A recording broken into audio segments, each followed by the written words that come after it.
Welcome to Revenge with Lyra. Mommy, Dad told me to stay quiet, but I can't anymore. My son's voice trembled as he clutched his Spider-Man blanket. He keeps inviting another woman home and giving her your money. For a moment, the world stopped. The faint hum of the refrigerator, the rain tapping against the window, all of it disappeared under the weight of his words. My name is Elena Carter. I'm 33 years old, and I thought I'd married a man who adored me. Mark, my husband of 8 years, father to our little boy, my supposed partner in everything. We built our life together from scratch. My marketing business paid our bills, his charm paid for our social circle. And now, apparently, his charm was paying for her. I forced a smile for my son, brushing a strand of hair from his forehead. Thank you for telling me, sweetheart. You were very brave. He nodded, innocent eyes wide, unaware that he had just shattered my world and handed me my weapon. That night, I called my assistant and canceled my flight for the next morning. Tell them I'm sick. Food poisoning, I said flatly. In reality, I was perfectly fine and sharper than I'd ever been. Because if Mark wanted to play games in my house with my money, then I'd show him what happens when a woman stops being blind and starts being strategic. The trap was already forming. And this time, I wouldn't miss. The next morning, I made sure everything looked normal. I brewed coffee, packed my son's lunch, and kissed his forehead like any other day. The mask of calm had never felt heavier. Mark was downstairs, humming while making toast. He looked up, startled to see me still home. I thought your flight was early, he said, flashing that salesman smile I used to find charming. Got sick last night, I murmured, pouring my coffee. Might fly out tomorrow if I feel better. He nodded, pretending to care. That's too bad, babe. Try to rest. But I saw it, the flicker in his eyes. That flash of disappointment. His plans for the day had just been ruined, and he was calculating how to rearrange his little secret rendezvous. When he left for work, I followed 10 minutes later, driving the opposite direction, straight to Rachel, my assistant.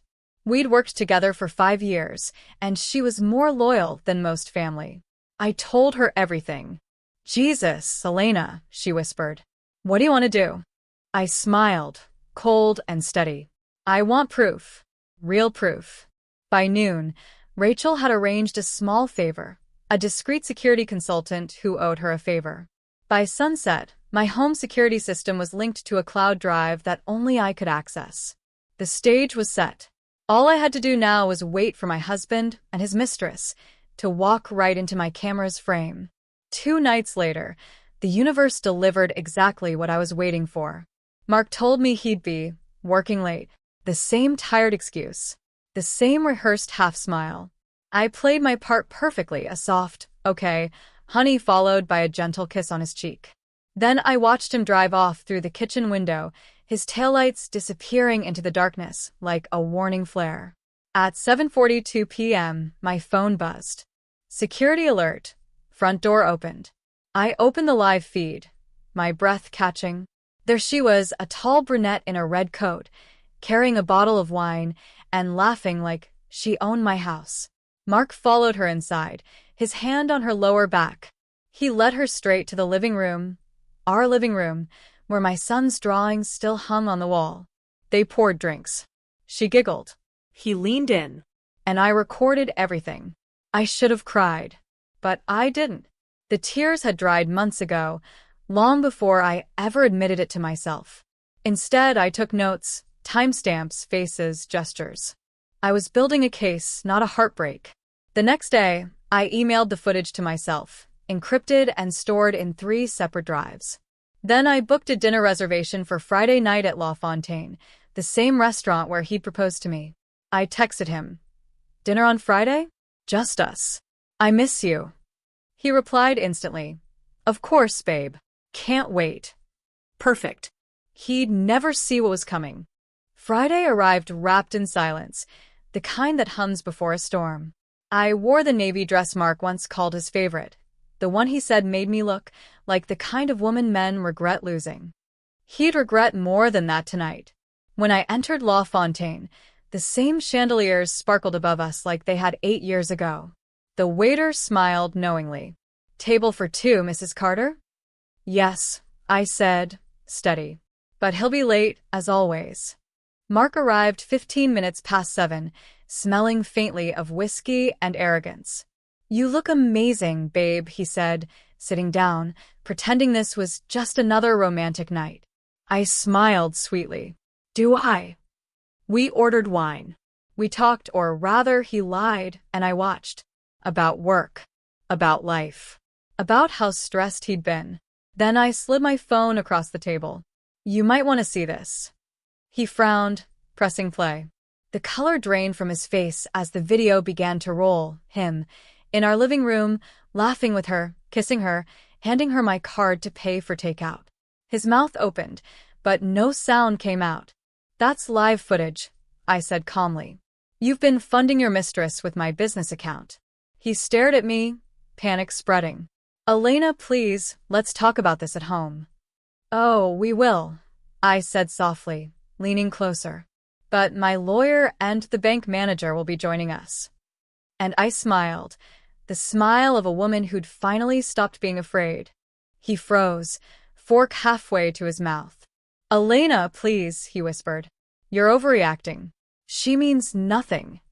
The word overreacting, it hit like a gunshot. Every woman who's ever been betrayed knows that word. The one used to silence her rage, to shrink her truth. I leaned back, calm. "You know what's funny, Mark? You told our son once that honesty builds a man. Seems you've been building with paper, not bricks." He swallowed hard, trying to compose himself. "If you divorce me now, you'll ruin our family. Think about him." I laughed quietly. I am. He didn't know that he had already destroyed the family when he brought another woman into our home. When our son saw the truth, I refused to. Mark reached across the table, desperate. "We can fix this. I'll stop seeing her. I swear." "Already done," I said, sliding another envelope toward him. Inside were printed screenshots, money transfers, text messages, receipts. Each one time-stamped, cross-referenced. He flipped through them, his fingers shaking. "That's not all," I continued. "She's been using my company card. That's business fraud, Mark. You didn't just cheat on your wife. You embezzled from your partner." He looked up, his lips trembling. "You wouldn't." "Already did," I said quietly. "The bank's freezing the account Monday morning. The lawyer files the complaint at noon." For once, his charming mask cracked completely. And I sat there, watching him crumble, elegant, unflinching, victorious. Mark's face turned the color of ash. His hands trembled as he gripped the edge of the table. "You can't do this to me," he hissed, his voice cracking. "You'll destroy everything we built." I tilted my head. "Correction, Mark, I built it. You just signed the checks." His jaw tightened, but the fear in his eyes betrayed him. The woman who once begged for scraps of his affection now held the matchbook to his empire. He tried one last tactic. "What about her son? You're going to take away his father?" I smiled faintly. No, Mark. "You did that when you taught him that lies were normal." He opened his mouth again, but before he could speak, my phone buzzed. I lifted it slowly, letting the sound fill the space. "That'll be the bank manager," I said. "And tomorrow, it'll be the board. You know, the same people you bragged to about being the genius behind my success." His eyes widened. "Elena, please, I'll lose everything." "That's the idea," I whispered. He slammed his napkin down and stormed out, but I didn't chase him.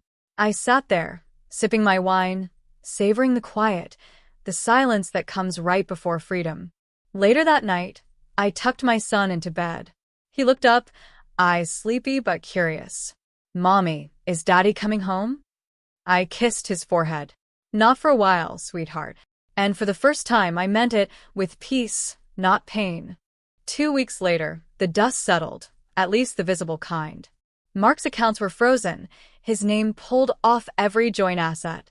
His mistress, once all red lipstick and laughter, was now a ghost haunting unpaid bills. My lawyer called it strategic retaliation. I called it justice. I moved out of that house, the one that had witnessed too many lies and rented a sunlit apartment downtown. It wasn't grand, but it was mine. The kind of place where the quiet didn't feel heavy anymore. One afternoon, while unpacking boxes, I found the drawing my son made weeks before this all began. Stick figures. 3 of us. He had drawn me holding his hand, and Mark far in the background with a dark scribble over his head. Children always know the truth before we do. The phone rang. Unknown number. I almost didn't answer. Elena, a voice said, hoarse but familiar. Mark. They're investigating me. You could stop this, you know. I'll lose my job, my reputation. Please, I'm begging you. I closed my eyes. For a second, the old Elena almost answered with compassion. But then I saw my son's face that night, whispering what no child should have to say.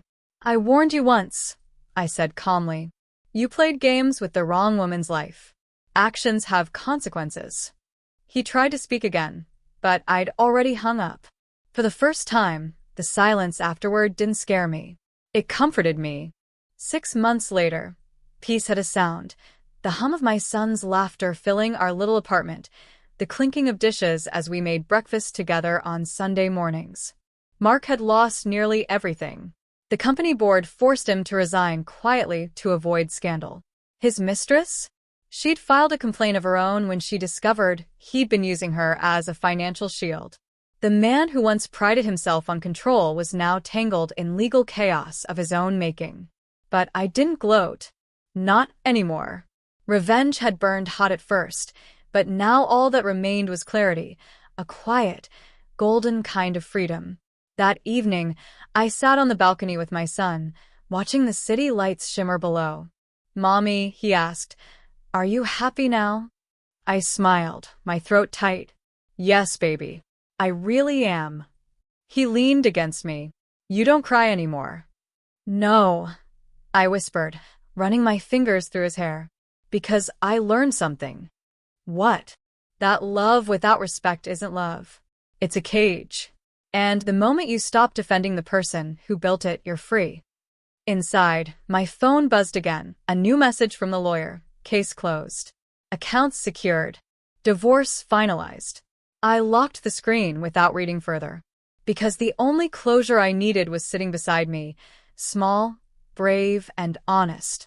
Mark lost everything he tried to steal. And I found everything he never valued, myself.